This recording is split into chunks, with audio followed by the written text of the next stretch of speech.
Ready for Monday Mortgage Minute with your hosts, Tom McNamara and Bruce Woodburn. All right. Happy Monday. Yes, sir. Happy Monday to you. I see we got a couple of contracts coming in too. Yeah, So yeah. weekend was active. It was. I had an interesting weekend, and I had I just got the contract. Actually, it just rolled in, and had a couple of have a couple more that are our hometown heroes buyers. Yep. So we're going to be ready to. So did you see how we were able to figure out how to make that hometown heroes work for that customer?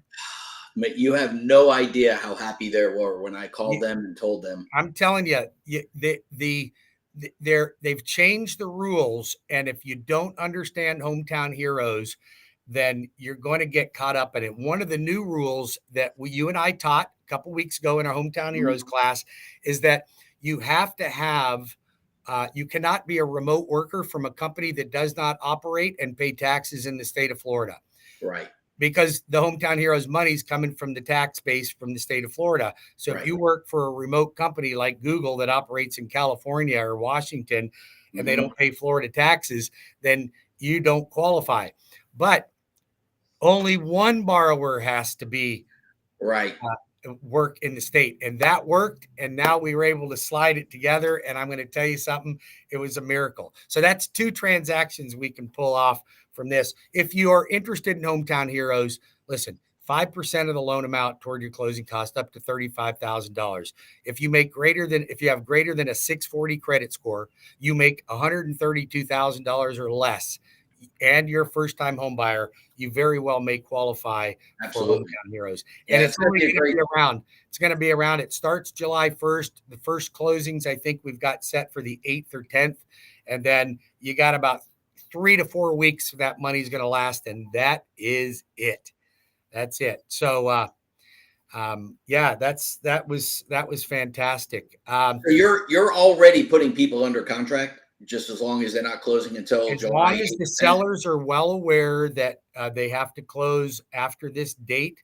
I've already got them approved for hometown heroes, but you can't reserve it. Correct. Understood. So as soon as July 1st hits, man, you're going to see 10,000 people. I bet their computers shut down. I was just going to say, you're going to crash their servers. You guys are all going to hit submit at the same moment.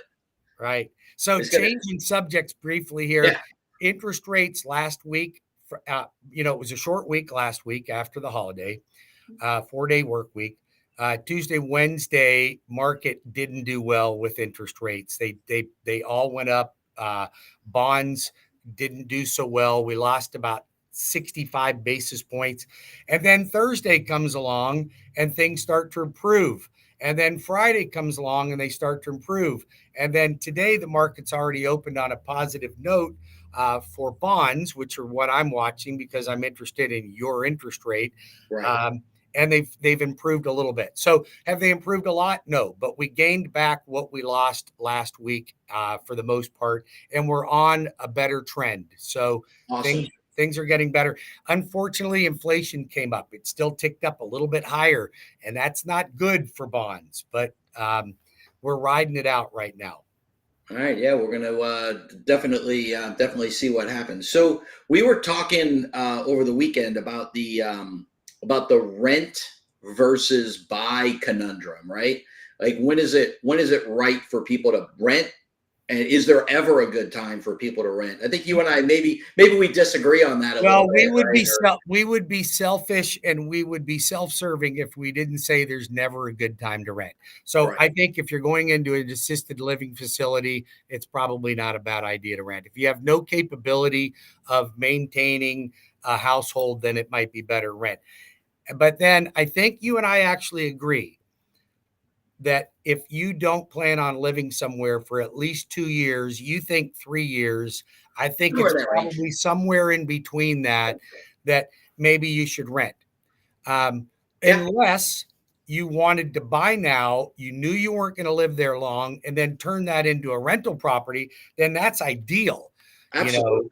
That's ideal. But if you are short-lived for an area, yeah, maybe it's better just to rent. But we were looking at the numbers. So right now, it's called the rent conundrum, and that is rents are about 6% cheaper than owning a home right now.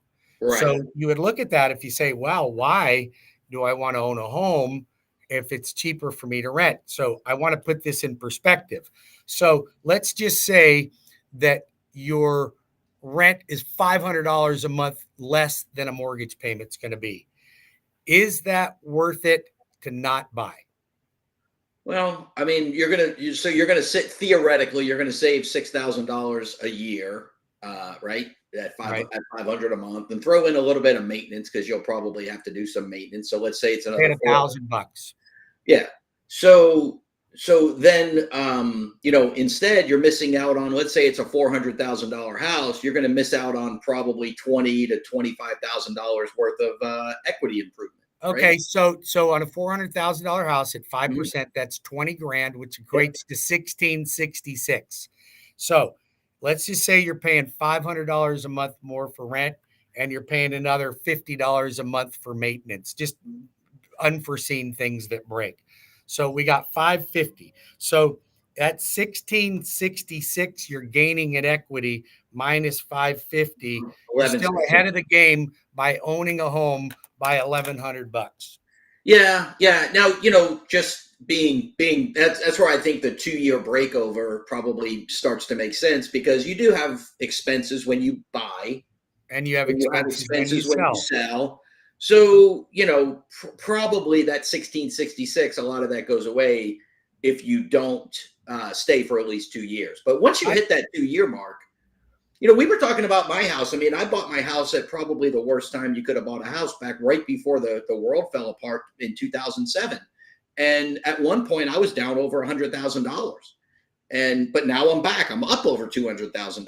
So I didn't need to sell at any time. Thank God I didn't need to sell. But if I had to, I would have lost money. But most people didn't have to. Even though you hear all these stories about, quote, everybody was going bankrupt, everybody had.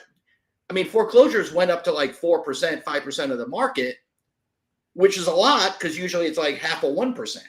right. But it wasn't like everybody was out of work and Well, everybody was the getting whole foreclosed the on. whole the whole mortgage debacle when mortgage companies were doing stated income, no income, 100% financing. I mean, that's what put us into that situation. Over the last 82 years, we have had declining markets 6 times. Yep. And out of those 6 times, four of them were during that time frame, between 2008 and 2013. So four of them came in. The rest of them, we had only declined by maybe 1%. So it wasn't, Right. that's not even a decline. That's just things are moving, right? We have that much in seasonal fluctuation, Of actually. So course if we you look do. at, selling a house in December versus July, you get, usually about 2% less money in December than you do in July. So, yeah, I mean, the market is the market, man. And, right now the market, as the market's being impacted by rates more than anything. It's the Um, number one thing that's keeping people from jumping in the market right now. It is if I could turn the clock and we all of a sudden we even had a 5.5% interest rate, that everyone's going to jump in. Everyone's going to jump in. They just don't like interest rates north of 7%. And to be honest with you, I think even if they got to 6.25%, you'd see a huge surge in the market. But Very well, good. with inflation being where it is right now, you're just getting a lot of people sitting out. But I want to switch gears and tell you, do you know that 30% of the people that are buying homes today are investors? So why are investors buying in the market when first-time home buyers and move-up buyers are sitting on the sidelines? What do you think the reason for that is? Well, they're predicting an increase in appreciation. They're predicting the prices are Because going to you're go up. not getting a lot of positive cash flow on your rent. No, I tell you, I look at a lot of deals, man, and almost nothing cash flows. I mean, unless you just get a bargain So on it. why would 30% of the market be investors? They know something and they understand how money works, and they know that this is a temporary situation, but it's a buying opportunity. So they're buying homes, they're getting closing costs paid, they're getting sellers to sell at discounts. So there's ways, you have to look at the opportunities in any market. You cannot just look at things as being a negative and, oh, it's just a bad time to buy. There may be some bad times to buy, but they're few and far between. There's generally opportunities. Yeah, there's always opportunities, man. It's, I don't know if you know Andy Brown. Did you know Andy Yeah. Brown? Yeah, And Andy Brown that ran the school, the Heimer School. Yeah, he was a great human being, and he said something to me that always he was a great guy. I love him to death. But he said that the market is always perfect. And I took that. It took me a while to wrap my head around that. But what it means is the market is telling you everything that you need to know, right? Right. And so you just need to go figure out. You don't have to like it, but it's perfect. No, it's perfect. The market does what the market does. It's telling you what to do. That's right. That's right. So so we just got to go listen. Got to go listen to that market. I'll tell you what it's telling me. It's telling me that this is a buying opportunity if you can negotiate with a seller. If a seller's not willing to play ball, then find another deal, because there's sellers that need to move. And we're starting to see more inventory. We got 1,000 more homes on the market here in Central Florida than we had this time last year. They've gone up quite a bit, 1,000 more homes.